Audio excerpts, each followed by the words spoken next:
आता बारामती शहर आपण बघतो किंवा पिंपरी चिंचवड वगैरे, ही पिंपरी चिंचवड पासून झालेली सुरुवात आहे.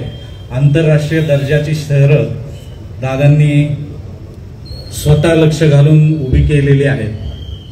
आणि ज्याप्रमाणे महिलांना लाडकी बहीण म्हणून काही विशेष सवलती मिळालेल्या आहेत, तशाच आज आपण सगळे लाडके वकील इथं जमा झालेलो आहोत. या याच्यातनं आपण आजचा जो पहिल्यांदा फोन उचलला जातो आणि संबंधित व्यक्तीला फोन लावला जातो, ही दादांची स्टाईल प्रत्येकाला माहिती आहे आणि त्यामुळेच त्यांची प्रचंड लोकप्रियता सगळीकडे आहे. तशीच आपल्या वकील वर्गांमध्ये सुद्धा आहे. आपल्या बारामतीची जी कोर्टाची इमारत आहे, त्या इमारतीचं उद्घाटन ज्या वेळेला होतं, त्याचं सगळं प्लॅनिंग कशा प्रकारे दादांनी केलं हे आपण आपल्यातले जे त्यावेळेचे वकील आहेत त्यांनी पाहिलंच होतं. त्या इमारतीच्या उद्घाटनाला जेव्हा दादा आले होते, आम्ही काही वकील आणि दादा आम्ही तिथनं चालत होतो, तर सूक्ष्म दृष्टी ज्याला म्हणतात, बघितलं आपले पालक न्यायमूर्ती मारणे साहेब आले होते, तेव्हा भाषण चालू करताना पहिल्यांदा त्यांनी काय केलं असेल तर बारामती शहराचं त्यांनी कौतुक केलं. हे कौतुक करत असताना प्रत्येक वकिलाला त्यावेळेला अभिमान वाटला आणि ते कौतुक झाल्यानंतर जवळजवळ तिथं उपस्थित असलेल्या प्रत्येक वकिलांनी टाळ्या वाजवल्या. हे आपण जेव्हा पाहतो की इथं आपलं शहर, सकाळी जर तुम्ही कुणी मॉर्निंग वॉकला जात असाल तर इतका सुंदर परिसर बनलेला आहे आणि अगदी एसटी स्टँड, बऱ्याच प्रकारच्या व्यवसायांसाठी संधी निर्माण झाली. आपल्या भारत देशाच्या नकाशावर आपल्याला मागं निवेदन देखील दिलं होतं की आपल्या इथं वेगवेगळ्या प्रकारची नवीन न्यायालय आणणं हे गरजेचं आहे. म्हणजे लेबर कोर्ट असेल, कारण हजार झालेली आहे आणि दरवर्षी 25-30 वकील वाढतच जातात, म्हणजे झपाट्याने वाढतात. कोरोना काळामध्ये अचानक एकदम 250 वकिलांची संख्या वाढली, 200 ते 250 वकील वाढले त्या ठिकाणी. आणि असं असताना इंदापूरची आणि दौंडची मॅटर बारामतीतनं गेल्यानंतर इथं पेंडिंग केसेसची संख्या खूप कमी झालेली आहे. आणि जवळजवळ गेले काही महिने असे गेले की वकिलांना अत्यंत, म्हणजे मोठी मोठी प्रॅक्टिस असलेल्या वकिलांना सुद्धा काही काम नव्हतं. तर त्यासाठी आपल्या इथं सहकार न्यायालय, लेबर कोर्ट आणि कंझ्युमर फोरम किंवा कंझ्युमर फोरमचा एखादा बेंच आणणं हे आपल्याला अत्यंत गरजेचं आहे.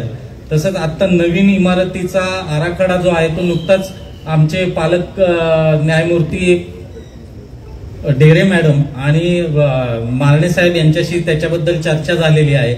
नवीन इमारतीचं त्यांनी प्रपोजल पाठवलेलं आहे. ते प्रपोजल निधी मंजूर होण्यासाठी म्हणून कॅबिनेटमध्ये त्याच्या मंजुरीसाठी आलेलं आहे आणि त्याच्यावर लवकरात लवकर जर मंजुरी मिळाली तर त्याप्रमाणे तिथं नवीन इमारत होईल. त्याचा प्लॅन तयार केलेला आहे आणि तो सबमिट केलेला आहे.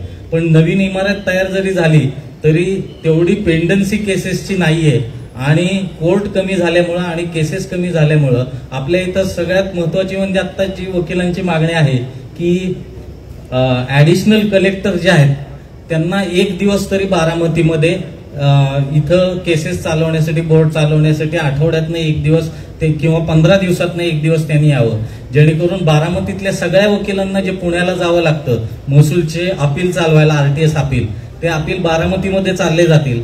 आणि सगळ्या वकिलांनी तिथं जाण्यापेक्षा एक दिवस जर ऍडिशनल कलेक्टर आपल्या इथं येऊन प्रशासन भवनला त्यांनी जर केसेस चालवल्या तर ते अत्यंत वकिलांसाठी फायद्याचं होईल. त्यानंतर आता जी जुनी बिल्डिंग आहे त्यामध्ये एक बाररूमचा विषय बरेच दिवस झाले पेंडिंग आहे. आम्ही बरेच दिवस त्याचा फॉलोअप घेतो आहे आणि उच्च न्यायालयाला त्याबद्दल आम्ही विनंती सुद्धा वारंवार केलेली आहे. तशीच नवीन बिल्डिंगमध्ये होणारे बाररूम जे आहे ती वकिलांच्या संख्येमुळे, कारण पहिल्यांदा जेव्हा चालू झालं कोर्ट त्यावेळेला फक्त 200 वकील होते आणि ते 200 वकिलांसाठी म्हणून पर्याप्त अशी बाररूम होती. पण आता 1000 वकील झाल्यानंतर बऱ्याच वकिलांना तिथल्या कॉरिडॉरमध्ये बेंच टाकून किंवा टेबल टाकून तिथं बसावं लागतं, कारण वकिलांना बसायला जागाच नाही. एका वेळी सगळे वकील मावू शकत नाही त्या कोर्टरूम मध्ये. वकिलांच्या बरोबर पक्षकार आले तर तशा प्रकारची जागाच तिथं राहत नाही. त्यामुळे तो एक महत्वाचा मुद्दा आहे. आणि पार्किंगची जागा एक आम्हाला अक्वायर करण्यासाठी जी पेंडिंग प्रकरणं आहेत त्याचा मी पाडा वाचतोय दादा, कारण या कामांची पूर्तता होण्याची अपेक्षा आपल्याकडनं आहे, आपल्याचकडनं आहे. त्यामुळं आपल्यासमोर हा पाडा वाचणं आलेला आहे. तर असे सगळे आमच्या वकिलांची ज्या मागण्या आहेत त्या मागण्या घेऊन आज वकील सगळे इथं आपल्याकडे आलेले आहेत. आणि यामध्ये एक ऍडव्होकेट प्रोटेक्शन ऍक्ट सुद्धा ह्याच्यामध्ये पेंडिंग आहे. बार काउन्सिलच्या लेवलवरनं ह्याचे मागणी चालू आहे.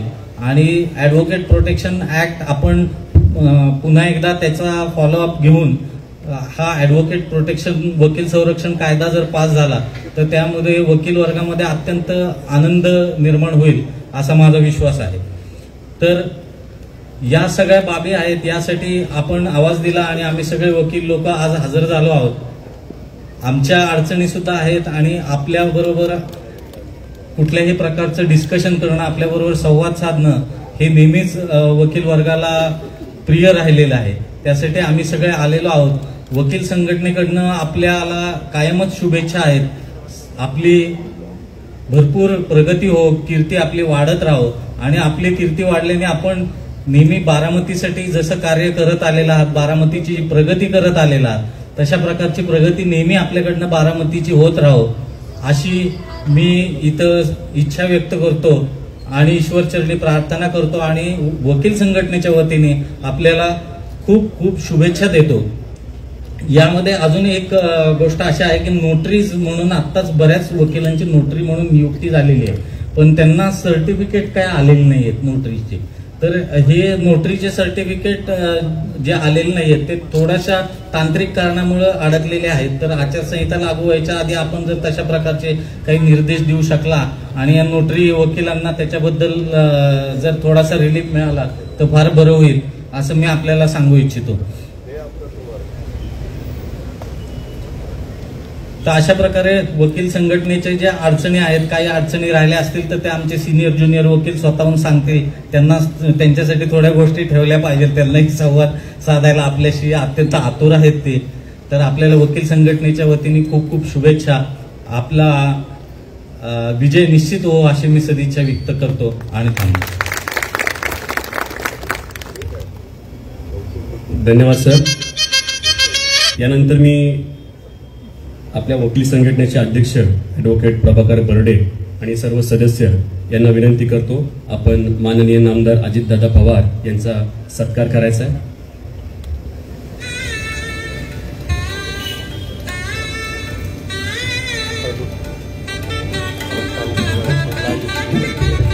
यानंतर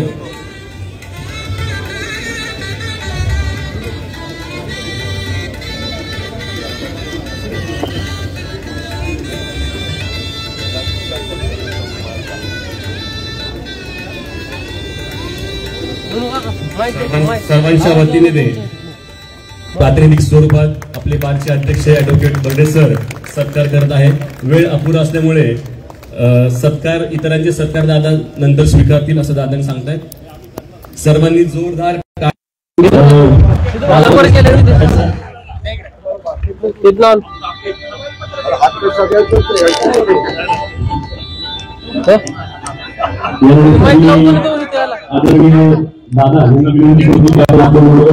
व्यक्त करावे.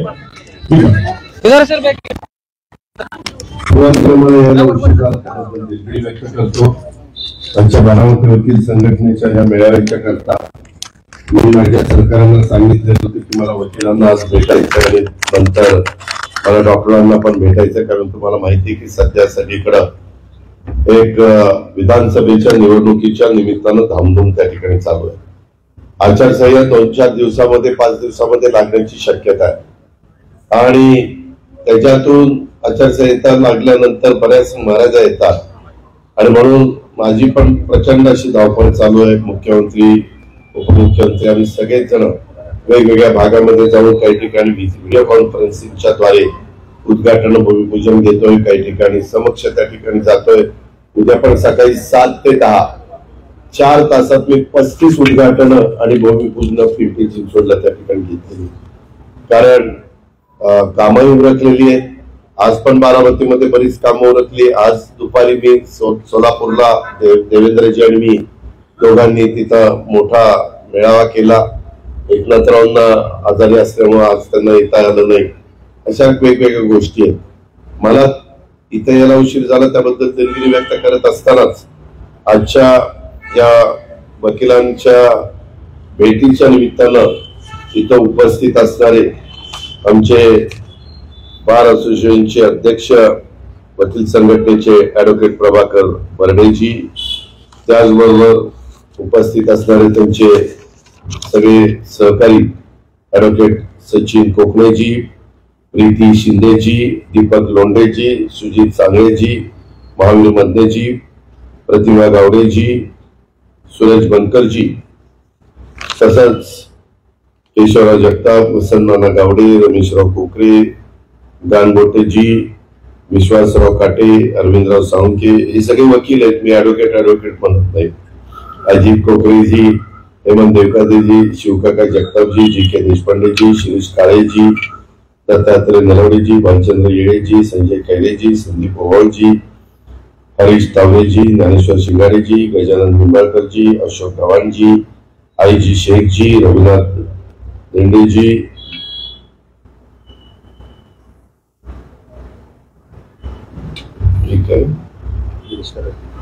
गिरीश कदमजी, दिलीप देवकातेजी, अरविंद गायकवाडजी, विजयराव बलगेजी, आर डी प्रभुणेजी, रामचंद्र सरगरजी, नायकोडीजी, अविनाश गायकवाडजी, करीम बागवानजी, सुप्रिया बर्गेजी, स्नेहा भापकरजी, प्रीती शिंदेजी, स्वाती गिरंजीजी, माधवी शिंदेजी, नितीन बामेजी, राजेंद्र काळेजी, अनिल होळकरजी, धीरज लालबिगेजी, विनोद जावळेजी, एम एस सोळसकरजी, पंढरनाथ नाळेजी, राणी साळुंकेजी. मी काही माझ्या सहकार्यांना विचारलं आणि एवढी मोठी यादी तर एवढे सगळे ज्येष्ठ आहेत त्याच्यावर त्यांची नावं तुम्हाला घ्यावीच लागतील. म्हणजे ठीक आहे बाबा, कारण ज्याला गरज असती त्याला जे काही सांगेल ते तो करत असतो, परंतु गरज संपल्यावर काय होतं ते आपल्याला माहिती आहे. परंतु मी काही तसा विचाराचा माणूस नाहीये. मला पहिल्यांदाच आपल्याला सगळ्यांना सांगायचं, आता प्रभाकरजींनी बोलत असताना काही इथं मुद्दे मांडले.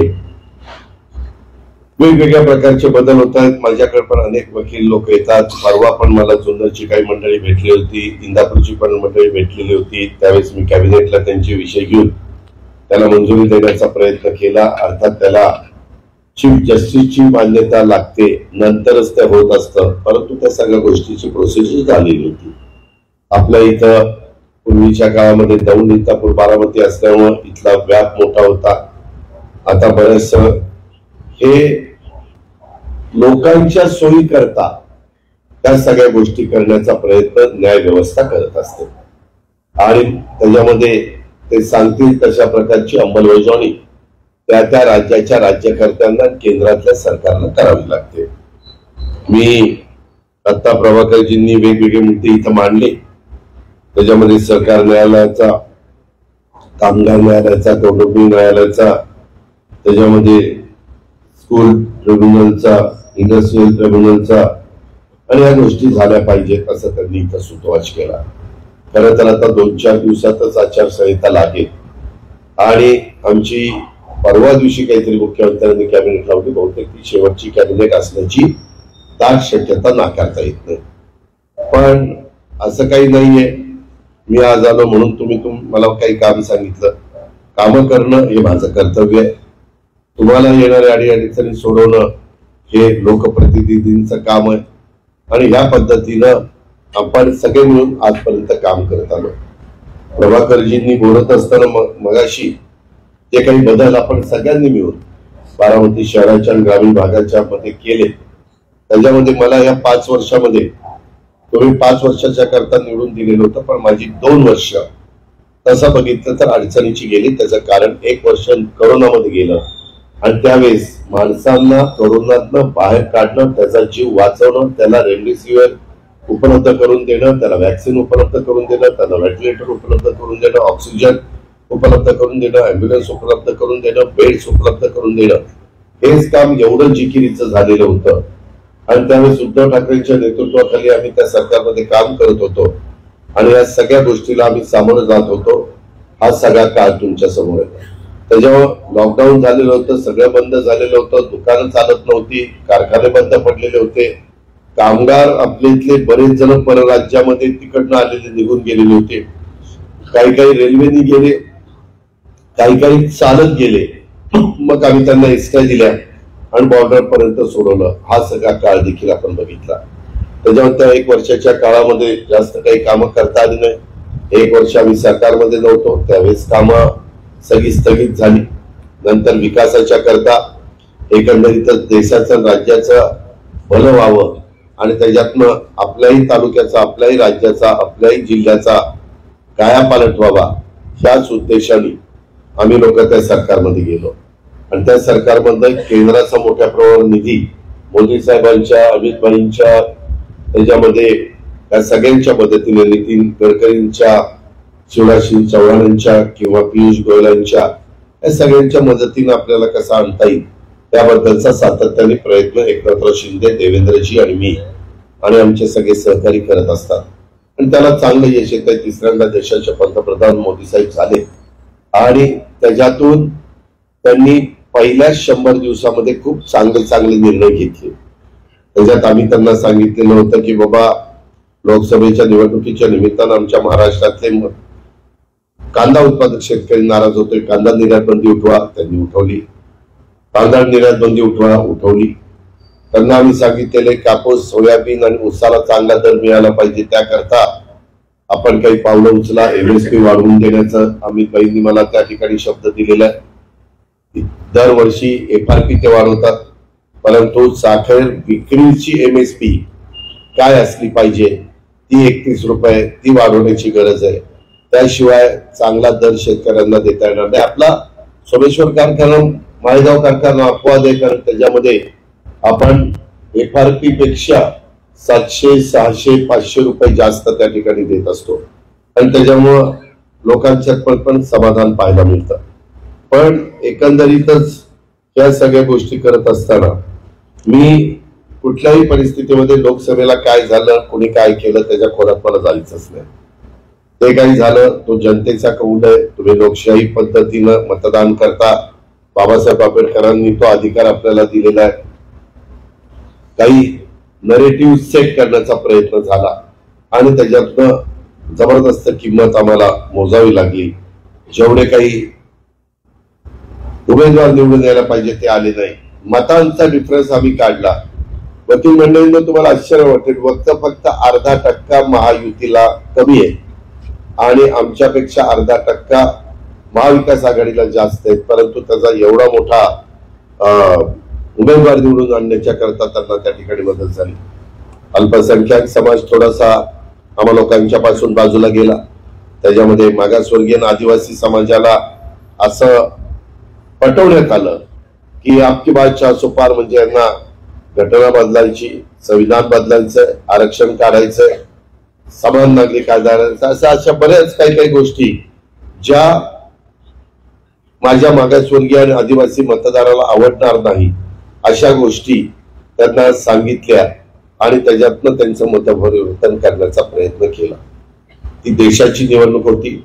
शेवटी काही झालं तर देशात 3ऱ्यांदा पंतप्रधान म्हणून नरेंद्र मोदींनी शपथ घेतली. गेल्या 100 दिवसामध्ये खूप महाराष्ट्राकरता बरंच काही देण्याचं त्यांनी काम केलं.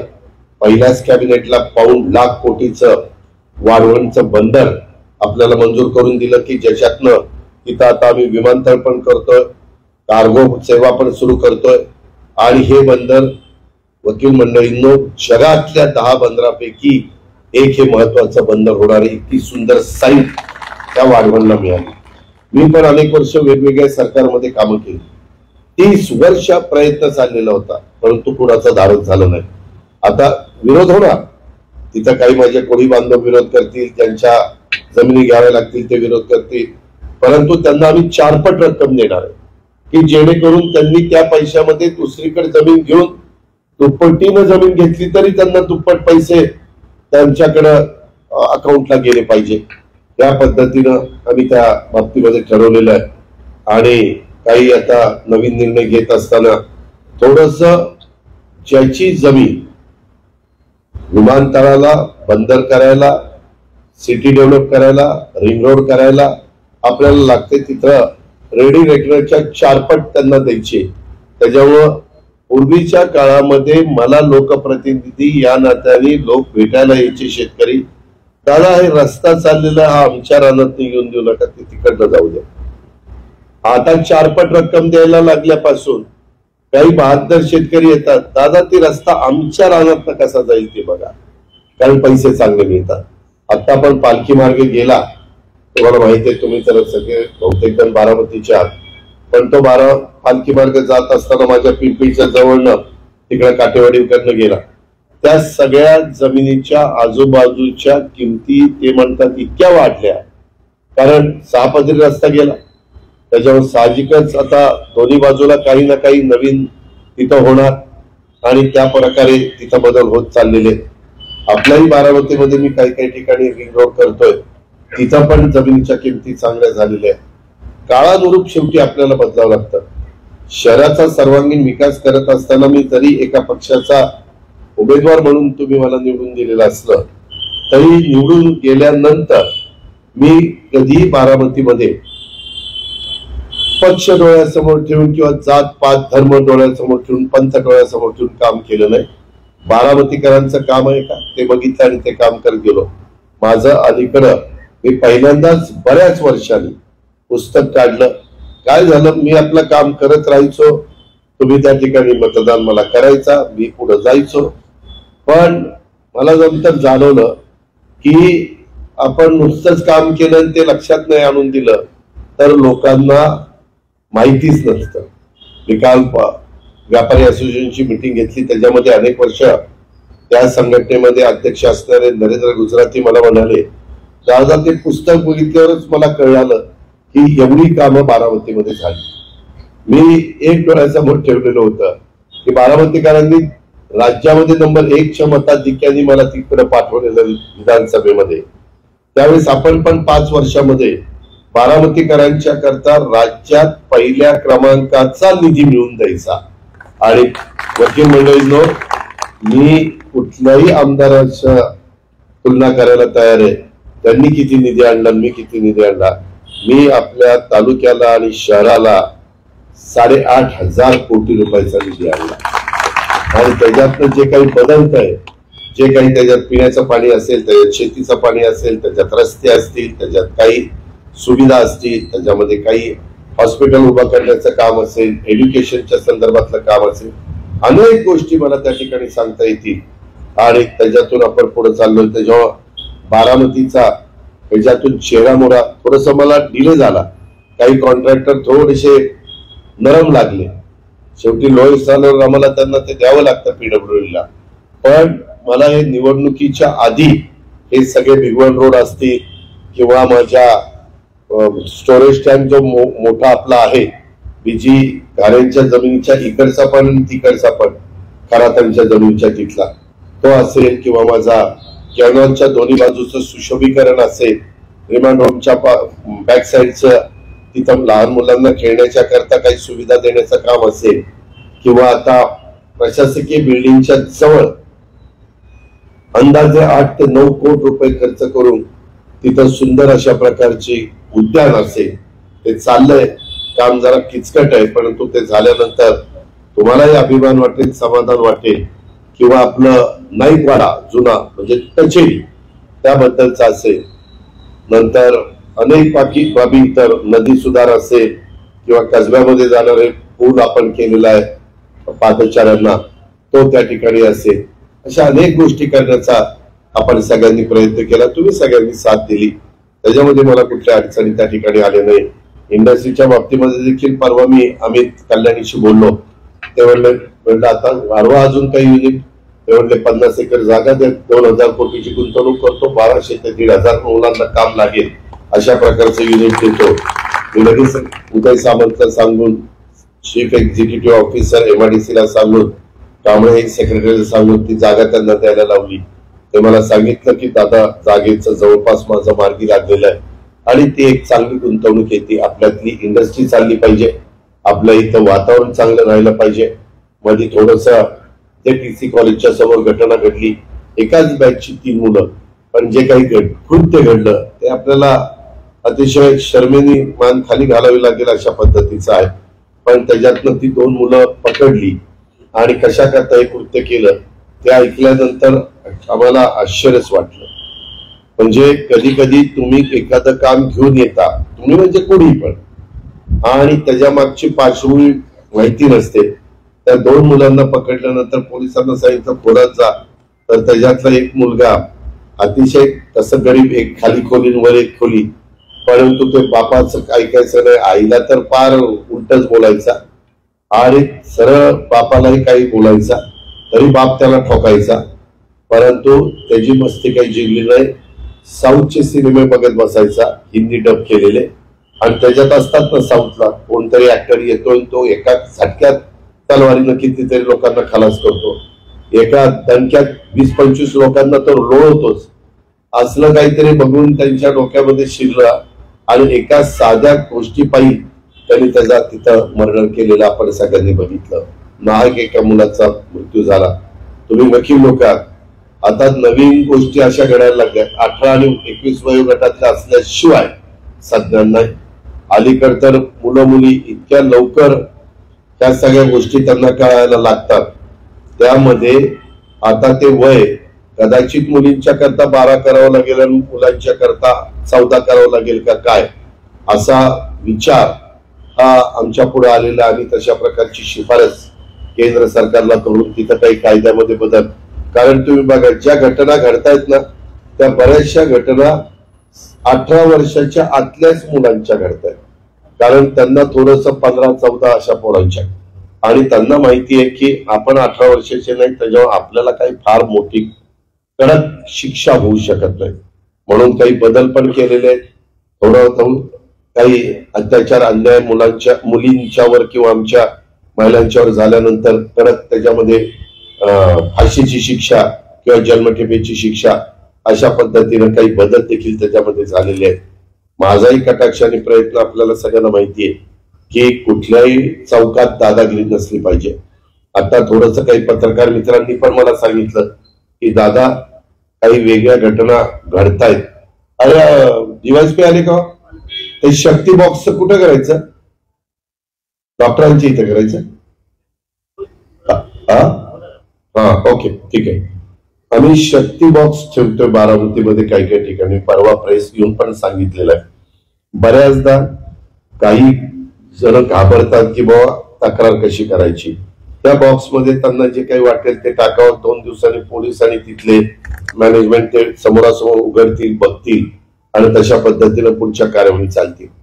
आत्ताच एक ताजं उदाहरण, मी नाव घेत नाही, एकाने मला पत्र दिलं की दादा हा DYSP एकुलता एक मुलगा होता ना तो, आता जे सांगितलं एकुलता एक मुलगा, आणि तो काहीतरी मीटरच्या ठिकाणी काहीतरी करायला गेला आणि तिथं शॉक लागला आणि तो मृत्युमुखी पडला.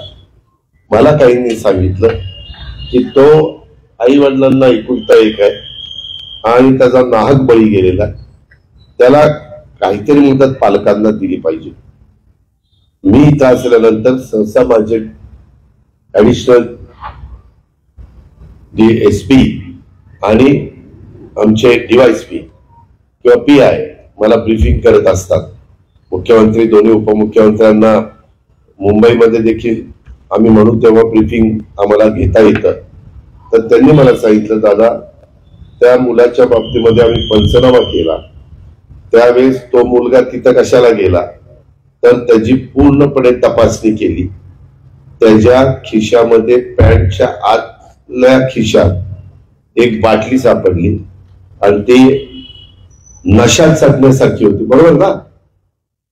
नशा त्याच्यातनं त्याला मिळत होती आणि ते उद्योग तो पोऱ्या करत होता आणि आई बापाला कळू नये, बरोबर ना. नशायचंच होतं.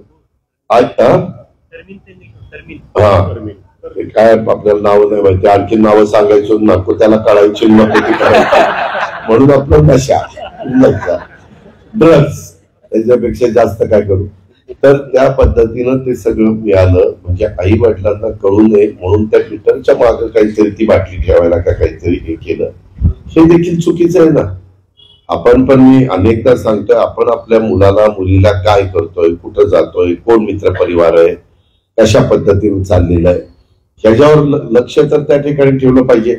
आम्ही आता सीसीटीव्ही वाढवतोय, वेगवेगळ्या पद्धतीनं 5 गोष्टी आम्ही त्या बाबतीमध्ये बारामतीकरांच्या करता करतोय. हे पण त्या ठिकाणी आम्ही ठरवलेलं आहे आणि त्याच्याबद्दल प्रेस घेऊन ती सगळी माहिती माझ्या बारामतीकरांना देण्याचा आमचा प्रयत्न आहे. इतर कुठं काही माझ्या पत्रकार मित्रांनी पण मला सुचवलं की दादा आता व्हॉट्सअपवर पुण्याला सांगायचं, आणि ते व्हॉट्सअपवर पुण्यातील लोक इथं पोच करतात असल्या काही गोष्टी ज्याच्यातनं त्याचं आरोग्य धोक्यात येतं, ते बॉडीला अपायकारक आहे, पण त्याच्यातनं नशा मिळते, अशा काही गोष्टी त्यात चाललेल्या आहेत. आणि त्याच्यामुळं या सगळ्याला आळा घालणं, शेवटी कडक कायदा सुव्यवस्था ठेवणं हे पोलिसांचं काम आहे. आणि त्यांना जेवढ्या काही सुविधा देता येतील त्या सगळ्या देण्याचा प्रयत्न माझा चाललेला असतो. आजच त्यांनी मला सांगितलं ना, तुम्ही 6 गाड्या तुम्हाला पाहिजे. आज मी त्यांना ताबडतोब, त्यांनी मला सकाळी सांगितलं आणि मी संध्याकाळपर्यंत त्यांच्या 6 गाड्या मंजूर केल्या आणि त्यांच्याकडे आता येतील. पण आता गाड्या घोड्या सगळ्या दिलेल्या आहेत. जर का काहीतरी वेडवाकडं झालं तर मग माझीशी गाठ आहे. त्यामध्ये आम्ही ज्या काही तुम्हाला गोष्टी लागतील, तुम्हाला ऑफिसेस उत्तम करून दिले, तुम्हाला राहण्याची व्यवस्था उत्तम करून दिलेली आहे, तुमचं बाकीचं काही इन्फ्रास्ट्रक्चर, सीसीटीव्ही कॅमेऱ्याचं थोडंसं आपलं रिंगाळलेलं, पण ते पण फंड्स आम्ही दिलेले, अशा पद्धतीनं आपण त्यांच्याकरता मदत करतोय. पण बारामती चहूबाजूंनी वाढत असताना बारामतीमध्ये राहणाऱ्या प्रत्येकाला ते सुरक्षित वाटलं पाहिजे. मी येताना थोडा मला उशीर झाला, माझे बरेच कार्यक्रम आहेत, मी इकडचा ग्रुप बघितला आणि इकडचा ग्रुप बघितला. मला वाटलं लाडक्या बहिणीचा कार्यक्रम सध्या फार पॉप्युलर झाल्यामुळे एवढ्या बहिणी आल्यात का काय, परंतु नंतर मला सांगण्यात आलं अहो या बहिणी सगळ्या वकील आहेत. आणि नंतर मला कळलं की एवढी वकिलांची संख्या बारामतीमध्ये त्या ठिकाणी वाढलेली, आम्हाला रास्त अभिमान आहे. आम्ही यावेळेस अर्थसंकल्प सादर करत असताना खूप माझ्या मायमाऊलींच्या करता, माझ्या लाडक्या बहिणीच्या करता एकनाथराव, देवेंद्रजी, मी आणि आमच्या सगळ्या सहकाऱ्यांनी काही कार्यक्रम दिलेले आहेत, काही योजना दिलेल्या आहेत, काही लाभ देण्याचा प्रयत्न केलेला आहे. आणि त्याच्यातून एक समाधान गरीब वर्गात मधल्या महिलांच्या मध्ये आम्हाला सगळ्यांना पाहायला मिळतं. पण आमच्यावर बदनामी पण केली जाते. यांनी सगळं राज्याचे तिजोरीचे कंगाल करून टाकले, याव करून टाकले, ट्याव करून टाकले. बोलणाऱ्याला तर काय जीवाला हाडच नाही. आणि मी त्याला म्हणणार मी अर्थमंत्री आहे, मला माहिती ना माझ्या तिजोरीत किती आहे काय, त्याला कसं काय कळलं माझ्या तिजोरीत किती येते. त्याच्यामुळं काहीतरी लोकांची दिशाभूल करण्याचा प्रयत्न. आपलं राज्य संपन्न राज्य, आपलं टॅक्स देखील देशात सगळ्यात जास्त जीएसटी आपल्याकडे जमा होतो म्हणजे महाराष्ट्राकडे. वकील मित्रांनो, माझ्या भगिनींनो, तुम्हाला आश्चर्य वाटेल, एकूण टॅक्स जो गोळा होतो देशाचा जीएसटीचा, 1 टॅक्स 1 नेशन, हा नवीन कायदा तिथं आणला गेला. 100%तला 16 ते 17% रक्कम एकट्या महाराष्ट्रात जमा होती, एकट्या महाराष्ट्रात. आणि त्याच्यातली जमा झालेली निम्मी रक्कम आपल्याला देतात SGST म्हणून आणि CGST म्हणून बाकीचे पैसे त्यांना जातात. म्हणजे देशाचा विचार करता आपल्या राज्याला एकूण देशाच्या उत्पन्नापैकी 7 ते 8 ते 8.5% रक्कम आपल्या महाराष्ट्राला मिळते. आणि मग त्याच्यातून हे झालं फक्त जीएसटीचं. एक्साईज वेगळं आहे, नोंदणीचं जे काही रजिस्ट्रेशन आपण करतो त्याच्यातनं पण आम्हाला म्हणजे सरकारला बऱ्यापैकी टॅक्स त्या ठिकाणी येत असतो. आपलं बजेट यंदाचं 6.5 लाख कोटीच होतं. पुढचं बजेट कदाचित आपलं 7 लाख कोटीचं असेल, कारण 10% वाढ होतच असते. आणि त्या पद्धतीनं 7 लाख कोटीमध्ये या सगळ्या योजना, मी गरिबांच्या मुली शिकण्याच्या करता, त्याच्यामध्ये लाडकी बहीण योजनेच्या करता, 3 गॅस सिलेंडर फ्री देण्याच्या करता, स्टायपन 12वी डिप्लोमा आणि डिग्रीवाल्यांना 6, 8, 10 हजार देण्याच्या करता, त्याच्यामध्ये दुधाला 7 रुपये लिटरला अनुदान देण्याच्या करता गाईच्या दुधाला, आणि माझ्या 3 हॉर्सपावर 5 हॉर्सपावर 7.5 हॉर्सपावरच्या इलेक्ट्रिक पंपाचं बिल 0 करून मोफत त्यांना वीज देण्याच्या करता पैसे आपण देतो. परंतु ह्या सगळ्याच्या करता मला 1.25 लाख कोटी रुपये लागतात. 1.25 लाख कोटी रुपये 7 लाखातनं बाजूला काढलं, राहिलेल्यातले 3-1 लाख कोटी मला म्हणजे सरकारला पगाराला, पेन्शनला आणि काढलेल्या कर्जाचं व्याज द्यायला लागतात, आणि बाकीचा पैसा यायला लागतो. तुम्ही वकील मित्रांनो आणि माझ्या भगिनींनो विचार करा, 7 लाख कोटीचं बजेट असल्यानंतर 10%ची बचत केली तरी 70,000 कोटी बाजूला होतं. साधं सिंपल गणित आहे. आणि तुम्हालाही माहिती आहे की जर आर्थिक शिस्त लावली, तुम्ही पण आपापल्या घर चालवता, तुम्ही पण तुमचा प्रपंच चालवता, आणि त्याच्यामुळे या अशा गोष्टी त्याच्यात असतात.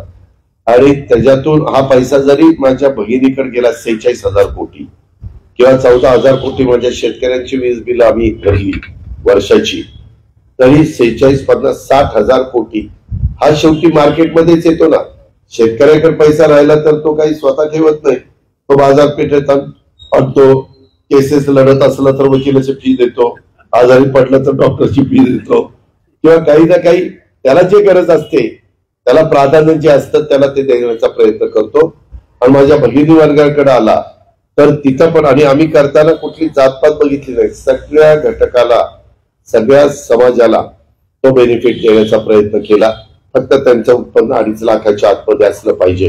आणि जवळपास माझ्या बारामतीमध्येच 1,14,000 भगिनींना आम्ही आता जुलै ऑगस्टचे 3,000 दिले, सप्टेंबरचे 1,500 दिले, आणि पहिले दिले ती रक्षाबंधनाची ओवाळणी दिली. आता जे ऑक्टोबर नोव्हेंबरचे दिले ते येणाऱ्या भाऊबीजेची ओवाळणी दिली. असं म्हटलं तरी हरकत नाही. पण मला त्याच्यातनं आम्हाला सगळ्यांना, महायुती सरकारला, त्यांना सबल करायचंय, त्यांना सक्षम करायचंय. अनेकदा ग्रामीण भागातल्या महिला काम खूप करतात, पण त्यांना स्वतःला जे घ्यायचं असतं ते घेण्याच्या करता त्या धजावत नाहीत, त्यांच्या इच्छेला मुरड घालतात, आणि मुलांच्याकडे आणि घरातल्या लोकांच्याकडे जास्त लक्ष देतात. म्हणून हा खटाटोप आम्ही केला. पण त्याच्यातनं ग्रामीण भागामध्ये जी खोरपडीला झालेली धुणं भांडं करणारी, दारू पोतना करणारी, कचरा गोळा करणारी, काचा गोळा करणारी, हा जो काही माझा महिलांचा वर्ग आहे तो मात्र त्याच्यामध्ये समाधानी असताना आम्हाला पाहायला मिळतो. आणि आज म्हणजे गेल्यानंतर त्यांच्या चेहऱ्यावर जे हसू पाहायला मिळतं, जो आनंद पाहायला मिळतो, त्याच्यातनं समाधान मिळतं की आपण जो उद्देश महायुतीच्या सरकारने डोळ्यासमोर ठेवला होता तो आपण त्याच्यात आपण काही प्रमाणामध्ये सक्सेस झालो. अशा पद्धतीने ते म्हणतात की चालू ठेवायचं, दादाही चालू ठेवायचं, बंद नाही करायचं. तर आम्ही सांगतो बंद नाही करायचं ना, मग महायुतीचं सरकार आणावं लागेल. मग कुठं गाड्या असेल, कुठं कमळ असेल, कुठं धनुष्यबाण असेल, तेवढं बटन दाबा, पुढे चाल. शेवटी आम्ही पण काय खरं ते बोलत असतो. या पद्धतीनं आमचं सगळं चाललेलं आहे. तुम्ही वकील लोक, तुम्हाला मी जास्त काही माहिती देण्याचं कारण नाही. तुम्ही सगळे हुशार आहात, तुम्ही सगळे वकील लोक आहात. तुमच्या ओपिनियन वर मेकर्स मध्येच वकिलांचं महत्वाचं स्थान असतं, हे आपण सगळ्यांनी बघितलं. मला वकील लोकांना एक सांगायचंय, कचेरीचा परिसर मी डेव्हलप करायला घेतलेला, अजून डेव्हलप 100% झाला नाही, पण कधीतरी चक्कर मारा की काय तिथं चाललंय.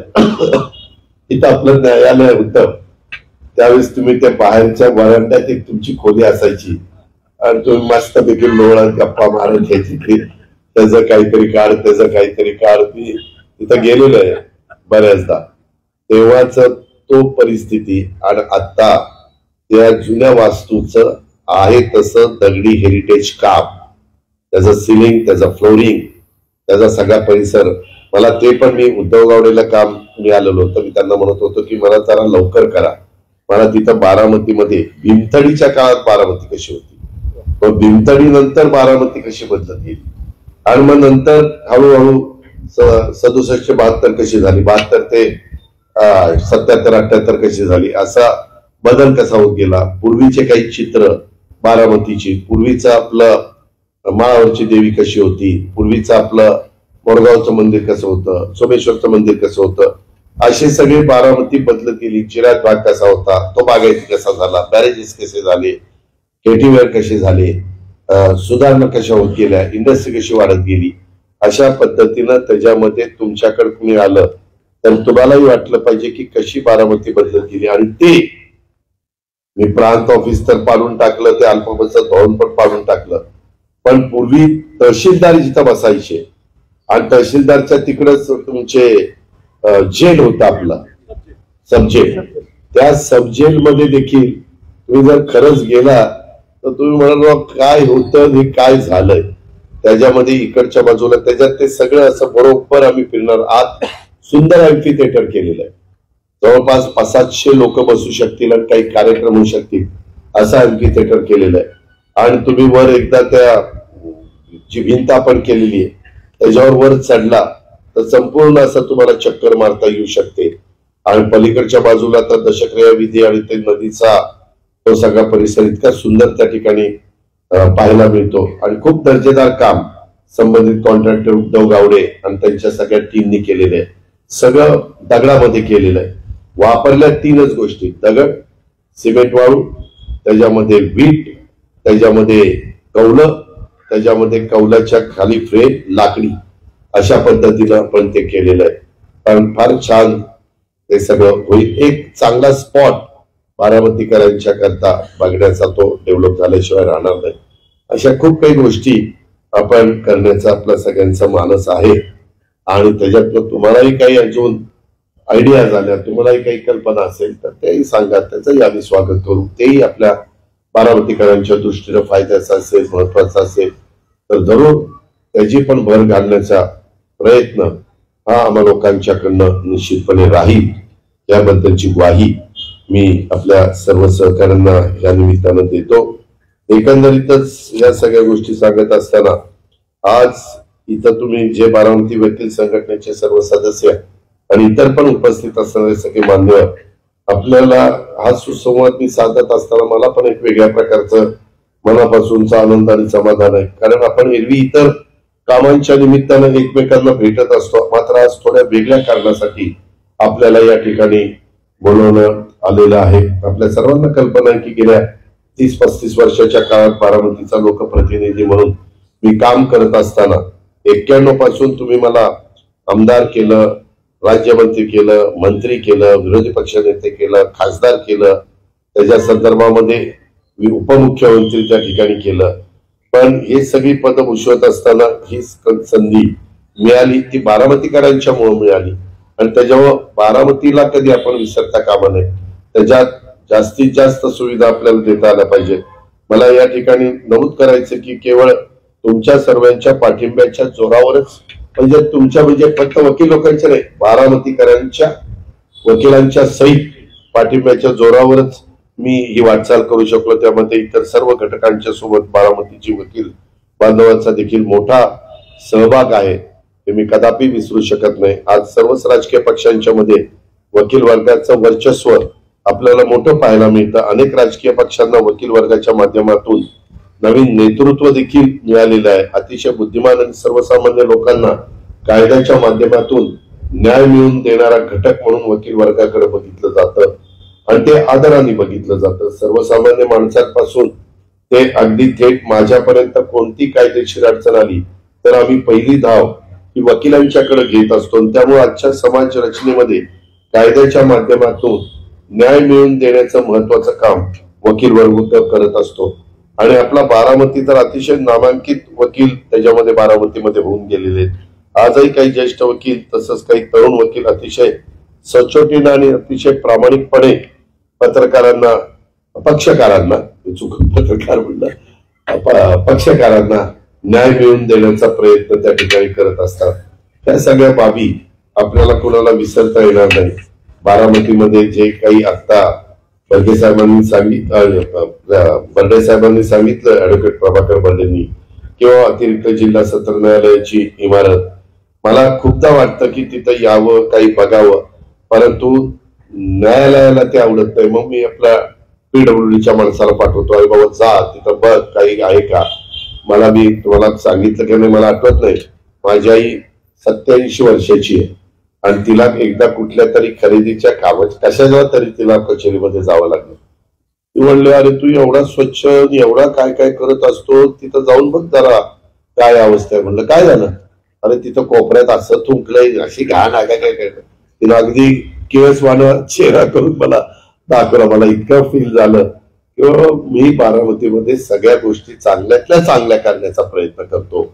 आणि मग मी बाहेरूनच राऊंड मारला आणि त्यांना सांगितलं पीडब्ल्यूडी वाल्यांना, अरे तुम्ही जावा न्यायालयाला विचारा काय काय आतमध्ये पाहिजे ते आपण देऊ, आपल्याकडे द्यायला आहे.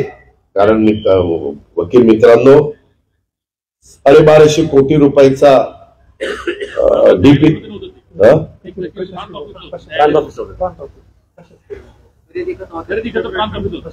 नाही कुठं मला ती म्हणली न्यायालयात गेली नाही. आत्ताची गोष्ट होती रिसेंटली म्हणजे 3-1 महिने झाले असतील. प्रशासकीय भवनला मग नंतर 6 कोटी रुपये दिले आणि म्हणलं ही चकाचक करून घ्या, सगळं कलर बिलर सगळं काही ठेवू नका. त्याच्यामध्ये झालं. सॉरी माघार आपली चूक सांगितली तर आपण माघार घेतो, आपण फार ताना करत नाही. परंतु जे मग पक्क मनाला पटलेलं असतं ते मग रेटूनच देतो.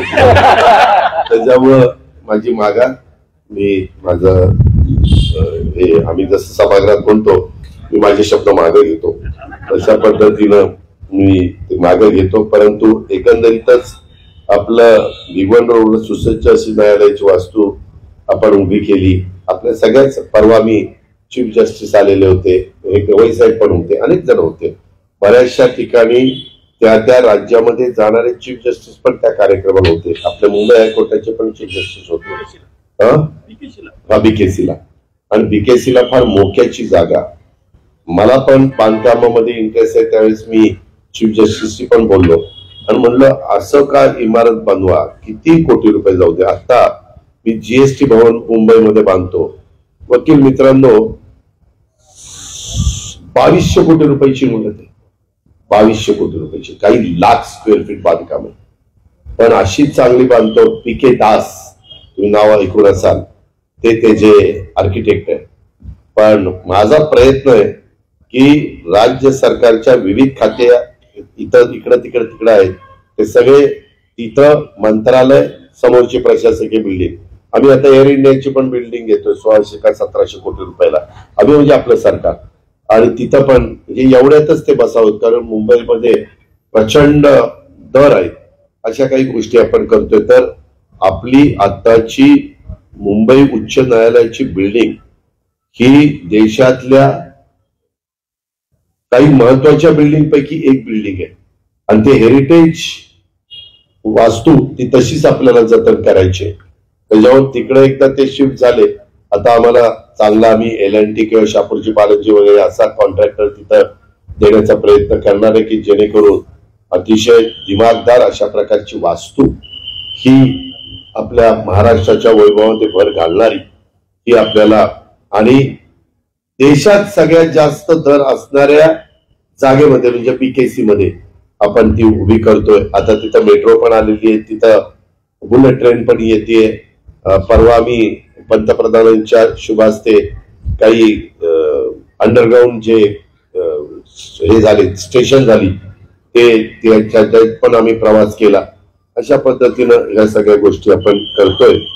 परंतु आपल्याला सगळ्यांना माहिती आहे की हे सगळं मी सांगण्यामागचं कारण मी सतत तुम्हाला भेटू शकत नाही. ज्यावेळेस तुम्ही काही कामाच्या निमित्तानं तुमचे अध्यक्ष किंवा इतर लोक येतात त्यावेळेस माझ्याकडे एवढा गराडा असतो.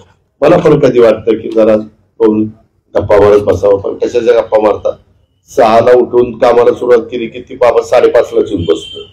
म्हणजे ज्यांना कामं असतात ती काय हाय काहीच करत नाही. आणि काही आमच्यातली 10 वाजता उठून कामाला लागतात, तिथं मात्र 10ला जातात. मी म्हणलं तिथं काय 10ला जातात, आम्हाला माहिती आहे ते 10 शिवाय भेटतच नाही, त्याच्यामुळे आम्ही तिथं 10ला जातो. आम्हाला माहिती आहे तुम्ही 6लाच उठून कामाला लागतात, त्याच्यामुळे तुमच्याकडे आम्ही येतो. पण ठीक आहे, शेवटी आम्ही कामाची माणसं आहोत, आम्हाला काम करायला आवडतं, त्याच्यातलं एक वेगळं समाधान मिळतं. फिरत असताना ज्या इमारती आपण उभ्या केलेल्या त्या पाहिल्यानंतर एक वेगळा आनंद मिळतो. मी आता लवकरच पायलट आपल्या एअरस्ट्रीपला देखील नाईट लँडिंगची व्यवस्था त्या ठिकाणी करून घेतो, जेणेकरून उद्या कोण उद्योगपतींना गुंतवणूक करायची असेल तर रात्री उशीर झाला तरी त्यांना टेक ऑफ करता येईल, लँडिंग करायचं असेल तर लँडिंग करता येईल. अशा या सगळ्या गोष्टी आहेत आणि त्याच्यातून बारामतीचं गाव पण ठेवून त्याच्यात आपल्याला सगळ्यांना पुढे जायचंय. जुनी भाजी मंडई जिथं आमच्या लहानपणी सभा चालायच्या तिथं पण खूप सुंदर वास्तू बारामतीच्या भर घालणारी आपण त्या ठिकाणी उभी करतो. अशा बऱ्याच काही गोष्टी चाललेल्या आहेत. जेवढं काही लोकप्रतिनिधी या नात्याने करण्याची गरज आहे ते करण्याच्या करता मी आणि माझे सगळे सहकारी प्रयत्नशील आहेत. सरकार देखील त्याच्यात मनापासून सहकार्य त्या ठिकाणी करतं. अलीकडच्याही काळामध्ये बऱ्याचशा गोष्टी आपण मार्केट कमिटीच्या करता इतर वेगवेगळ्या संस्थांच्या करता कॅबिनेटमध्ये नेऊन मंजूर करून घेतलेल्या आहेत आणि त्याच्यातनं सगळ्या घटकाला न्याय देण्याची भूमिका ही माझ्यासारख्याची आहे. हे सगळं करत असताना माझी एवढीच इच्छा आहे की पुन्हा आम्हाला महायुतीचं सरकार आणायचं. आज मी बघितलंय म्हणजे एक्झिट पोलवर तर आता कोणी विश्वासच ठेवणार नाही. मराठीत काही सांगत होते असं होणार तसं होणार फलानं होणार अमकं होणार आणि आज वन साइड हरियाणामध्ये भारतीय जनता पक्ष तिसऱ्यांदा त्या ठिकाणी आला. जम्मू काश्मीरमध्ये देखील सगळ्यात जास्त उमर अब्दुल्लाला जागा मिळाल्या. म्हणजे बाकीचे सगळे इकडे तिकडे 2 नंबरला भारतीय जनता पक्ष आहे, पण बाकीचे काँग्रेस वगैरे 6 वगैरे अशा पद्धतीनं तिथं झालेलं आहे. अर्थात तो जनतेचा कौल आहे, स्वीकारला पाहिजे, रिस्पेक्ट केला पाहिजे. पण मला आपल्याला सगळ्यांना सांगायचं की उद्याच्या काळामध्ये माझं म्हणणं तुम्हाला पटतंय की नाही बघा, की राज्यामध्ये केंद्र सरकारच्या विचाराचं सरकार आणायला आपण जर मदत केली तर केंद्राचा मोठ्या प्रमाणावर निधी हा राज्यामध्ये आणता येतो. ते चंद्रबाबू नायडू आणि नितीश कुमारांनी सिद्ध करून दाखवलं. कालचा जो अर्थसंकल्प झाला त्यात सगळ्यात चांगला निधी हा नितीश कुमार आणि चंद्रबाबूंना मिळाला. आपल्याकडे काही अतिवृष्टी झाली, अधिक पाऊस पडून पिकं कोमेजून गेली, माझ्या काही शेतकऱ्यांच्या जमिनी खरडून गेल्या प्रचंड. आता तर सगळी धरणं जवळपास 100% भरली. त्या निमित्तानं देखील जे नुकसान झालं देशात झालं, पण त्याच्यात सगळ्यात जास्त निधी एनडीए सरकारमुळं आपल्या महाराष्ट्राला त्या ठिकाणी मिळालेला आहे. आणि आपल्या अनेक गोष्टी आता परवा एक उदाहरण सांगतो. राहुल गांधींनी कोल्हापूरला सांगितलं की आम्ही आता 7 वाईज जनगणना करणार. 7 वाईज जनगणना करणार. एकदा कळलं पाहिजे देशाला की नक्की कुठला घटक किती आहे. काय झालंय आता आम्ही ज्यावेळेस लोकप्रतिनिधी म्हणून भेटायला बोलवतो कुणाला, सगळ्यांचे आकडे ऐकले ना तर आपली लोकसंख्या आहे 13 कोटी, पण त्या सगळ्याची बेरीज मारली ना की महाराष्ट्राची बेरीज जाते 40 कोटी.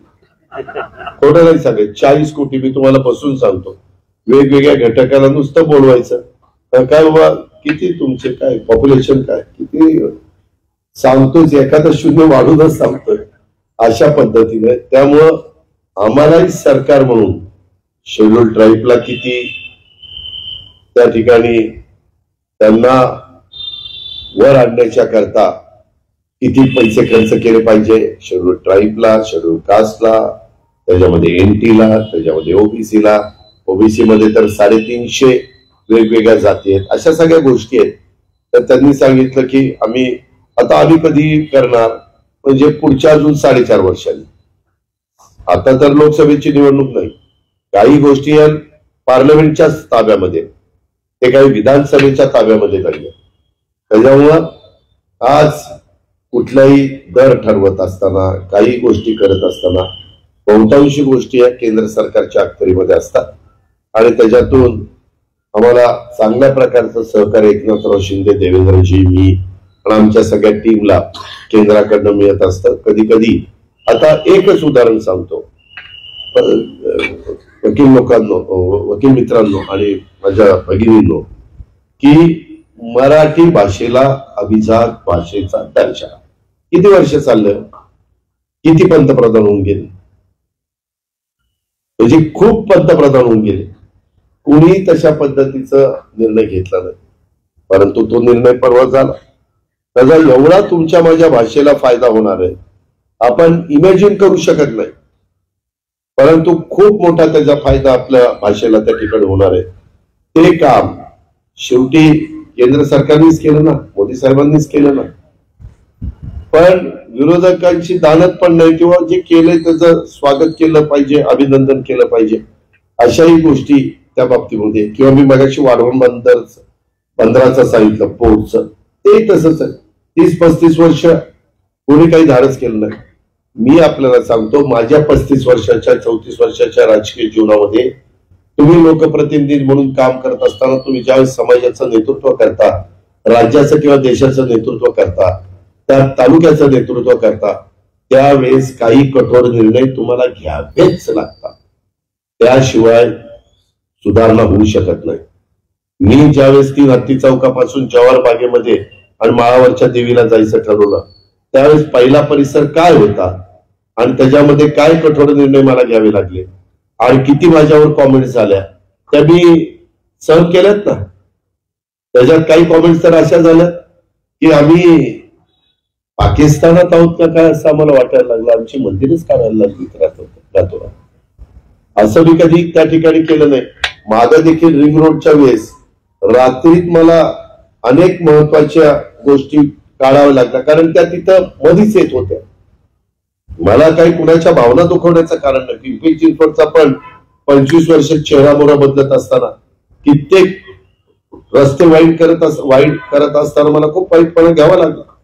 तसं आपल्या इथं पण काही घराच्या घर, त्या गजाकसचं घर, आता वकील तुम्हाला माहितीये, तुमच्या तिकडे जाताना मधीच घर होतं, अख्खं घर त्याचं काढलं, पण त्याला वाऱ्यावर नाही सोडलं. तिथंच मागं त्याला पहिल्यापेक्षा चांगलं सिमेंट कॉन्क्रीटचं घर 2 मजली बांधून दिलं. ती पण आज पण गेला की म्हणतो, दादा म्हणजे अजून कुठेतरी माझं रस्त्यात घर असतं तर बरं झालं. दुसरे म्हणतात आमचं घर असतं तरी बरं झालं असतं. कसं आहे, आपल्याला कुणाला वाऱ्यावर सोडायचं नाही. आता पण तुम्ही बघता, मला इतका वाईटपणा घ्यावा लागणार एकदा 3 हत्ती चौक ते विद्या कॉर्नर चौक.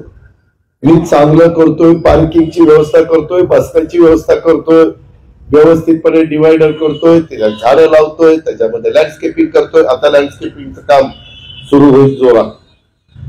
तरी काही जण येतात, लगेच गाड्या लावतात, कुठली बारका ते हत्ती, कसला हत्ती म्हणतात, छोटा हत्ती, ते आणून लावतात, ती सुरूच. अख्खं तिथं चालता येत नाही. एकदा सुविधा झाल्यानंतर तिथं मी विक्रीची दुकानं ठेवणारच आहे, पण त्याचे लिलाव करणार की इथं तुम्हाला विकायचं असेल तर काय महिन्याला देणार, कारण ह्याचा सगळा मेंटेनन्स. ते बरं आठवलं वकील मित्रांनो आणि माझ्या बहिणींनो, यामध्ये आपल्याला आपलं जेवढं बारामती नगरपालिकेचं उत्पन्न आहे, तुमच्यातले पण काही वकील नगरसेवक मागे झाले असतील तर त्यांना विचारा की ते उत्पन्न हे बारामतीच्या पगारावर आणि बाकीच्या खर्चावरच खर्च होऊन जातं. आता जे करोडो रुपये आले ते नगरविकास खात्यातनं किंवा ठोक तरतूद एक बजेटमध्ये मी ठोक तरतूद करत असतो. ती ठोक तरतूद आपल्याला राज्यात कुठेही खर्च करता येते आणि त्याच्यामुळे ही सगळी कामं, शिवसृष्टीचं काम किंवा अनेक प्रकारची कामं. माझी तुम्हाला विनंती आहे, आपल्या इथं बीज गुणक केंद्र आपल्या विनोद कुमार गुजरांच्या शेतीमध्ये होतं आणि आता मी तिथं कनेरीला घेऊन गेलेलो आहे. तुम्ही एकदा फक्त चक्कर मारायला जावा, तुम्ही पण आश्चर्यचकित व्हाल की माळावर अशा पद्धतीचं बीज गुणक केंद्र डेव्हलप होऊ शकतं का.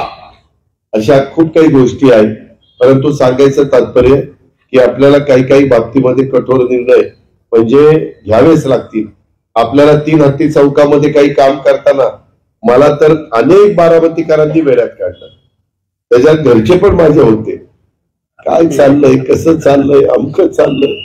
परंतु मी त्यातले तज्ञांना बोलून की ते केल्याशिवाय गत्यंतर नव्हतं, कारण इंदापूरला जास्तीचं पाणी जाण्याच्या करता पूर्वीचा ब्रिज जो ब्रिटिशांच्या काळात झालेला होता तो काढल्याशिवाय मला गत्यंतर नव्हतं, म्हणून तिथं थोडा उंचवटा झाला. पण आता पूर्वी इतका तो जाणवत नाही. पूर्वी ते फारच जाणवायचा. लोक म्हणायचे कुठे टेंगूळ आणून ठेवले कुणाला माहिती. पण ठीक आहे, आपल्याला पूर्वी ट्रॅफिक सेन्स नव्हता, आता ट्रॅफिक सेन्स आपण आणतोय आणि त्याच्यातनं वेगवेगळ्या सुविधा त्या ठिकाणी देतोय. अशा अनेक गोष्टी आहेत. माझी तुम्हाला सगळ्यांना विनंती आहे, वेगवेगळ्या प्रकारच्या चर्चा चालू आहेत. कोण उभं राहणार, काय उभं राहणार, अमकं होणार, तमकं होणार.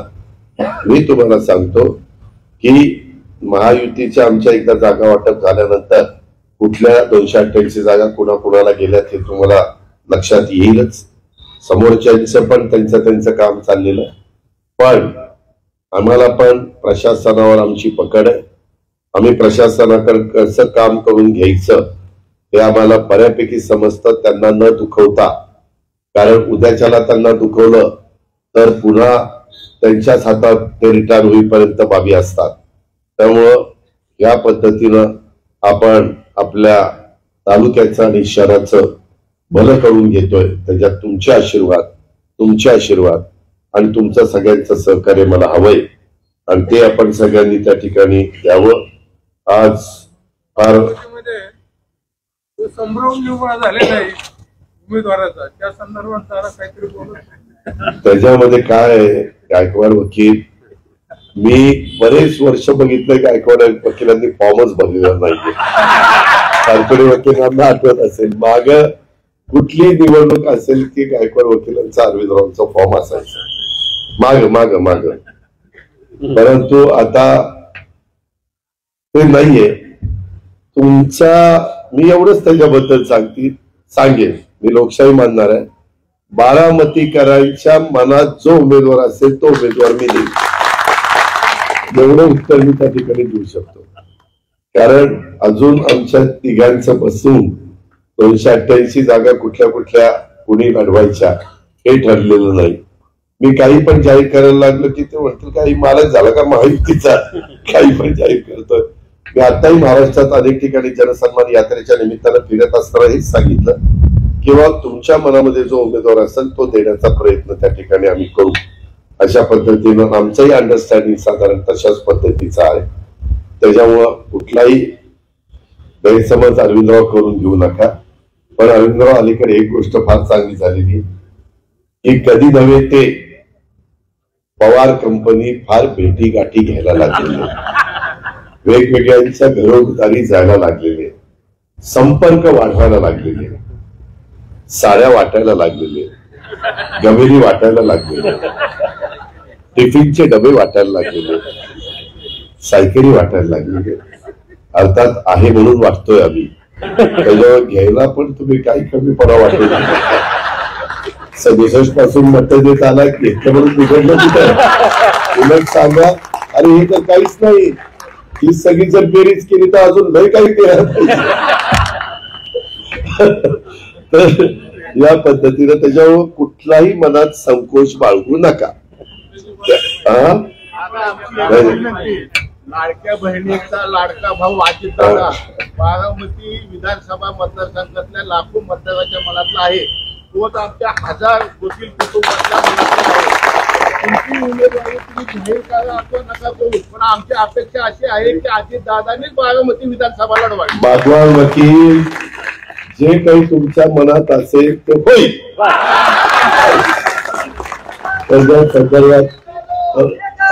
अरे बाबा तू वकील आहे का रे? तू वकिलांची मीटिंग गप्तीने घे, नाही तर तेवढे एक मत माझं ती काय हरकत नाही मित्रांनो. परंतु मला ऍडव्होकेट प्रभाकर बंडेजी, आपण अध्यक्ष आहात, तुम्ही काही मुद्दे इथे उपस्थित केलेले. काय झालं आता कुठल्याही क्षणी 4-5 दिवसात आचारसंहिता लागेल, पण जे काही आपण लक्षात आणून दिलेलं आहे, शेवटी आमच्याकडे विधी व न्याय खात्याचे जे सचिव महोदय आहेत आता त्याच पुढं हायकोर्टाच्या जज होत असतात. अनेकांना मी बघितलंय की ते हायकोर्ट जज झालेले आणि त्याच्यामुळं हा चालेल ना, प्रतिनिधी स्वरूपात चालेल. प्रातिनिधिक स्वरूपात 4 शाळांना शक्ती बॉक्सचं वाटप हा वकिलांच्या साक्षीने होऊ द्या, माझी काय हरकत नाही. हे करण्याची परवानगी, चला परवानगी काय तुम्ही म्हणाल त्याला परवानगी. फक्त माझ्या इथं कायदा सुव्यवस्था चांगली राहिली पाहिजे. माझ्या आई बहिणीकडे, माझ्या मुलीकडे कोणी वाकड्या नजरेने बघता कामा नये. किती मोठ्या बापाचा तो पोरगा असू द्या, माझे भात साल्याला सोडायचा नाही. ही विकृती, ते नराधम, ते तसले नालायक लोक आपल्याला नको. तुझ्या आला कुठे आणि हे कुठे आहेत, कुठल्या शाळांना द्यायचं? पण ते शाळावाले आहेत का इथं? हा मग ठीक आहे. तर कायदा सुव्यवस्था जितकी चांगली राहावी आणि महिलांच्या वरती जास्त अत्याचार पूर्ण महाराष्ट्रात वाढलेले आणि ती कोयता गँग वाढत चाललेली. तसं बघितलं तर महिला आयोग खूप चांगल्या पद्धतीने काम करतोय, पण महिला आयोगाचं मेन ऑफिस कुठे आहे? मुंबईमध्ये. तर बारामतीत सुद्धा ते असावं, प्रत्येक तालुक्याच्या ठिकाणी असावं आणि लवकरात लवकर महिलांच्या तक्रारीची दखल घेतली पाहिजे. लवकरात लवकर महिलांच्या लैंगिक अत्याचाराची किंवा बालकांच्यावरची होणाऱ्या लैंगिक अत्याचारावरची लवकरात लवकर दखल घेतली जावी. त्यासाठी महिला आयोगाचं ऑफिस प्रत्येक तालुक्याच्या ठिकाणी असावं. आमच्या ह्या विनंतीचा आपण जरूर विचार करावा आणि तालुक्याच्या ठिकाणी महिला आयोगाचं ऑफिस त्यांचे सदस्य नेमले जावे. ताई, तुम्ही जे सांगितलं, आता जे आम्ही शक्ती बॉक्स केलेला आहे, तुम्ही बघा बारामतीमध्ये बरंच मी परवा सांगितलेलं आहे. कारण प्रत्येक तालुक्याच्या ठिकाणी हे अलीकड काय झालंय, सगळ्या सुविधा आहेत. एकदा तक्रार आली, आता परवाचंच उदाहरण घ्या, एका मुलीने आमच्या डीवायएसपीला आणि ऍडिशनल एसपीला तक्रार केली की इथं माझ्यावर अन्याय झाला, अत्याचार झाला. सगळी यंत्रणा, मी त्या दिवशी रात्री बारामतीतच होतो, हे ताबडतोब धावत तिथं गेले. तिला विचारलं कुठं, ते म्हणली चला तिकडं. तिथून पुन्हा म्हणले नाही इथं नाही, चला तिकडं. बरं ते पोलिसच, तिनं 3-4 ठिकाणी फिरवल्यावर ह्यांना डाऊट आला. डाऊट आल्यावर त्यांनी तिला घेतलं आणि महिला पोलिसांना विचारायला लावलं का तू असं करते. ती म्हणती एक पोरग, मला त्याला धडा शिकवायचा होता आणि म्हणून त्याच्यावर गुन्हा दाखल करायचा होता आणि त्याला जेलमध्ये टाकायचं होतं. असं पण होतं का म्हणे ना. शेवटी काय होतं, दुसरी पण बाजू काय आहे. आता मला जे सांगितलं, मी राठोडांना बोललो आणि त्या मुलांनी काय प्रताप केला आणि कसा शॉक बसला आणि कसा तो गेला. म्हणजे अशांना आता काय मी मदत करणार. तो त्याच्या चुकीमुळे गेलेला, त्याला चुकीचं व्यसन लागलं म्हणून तो गेलेला.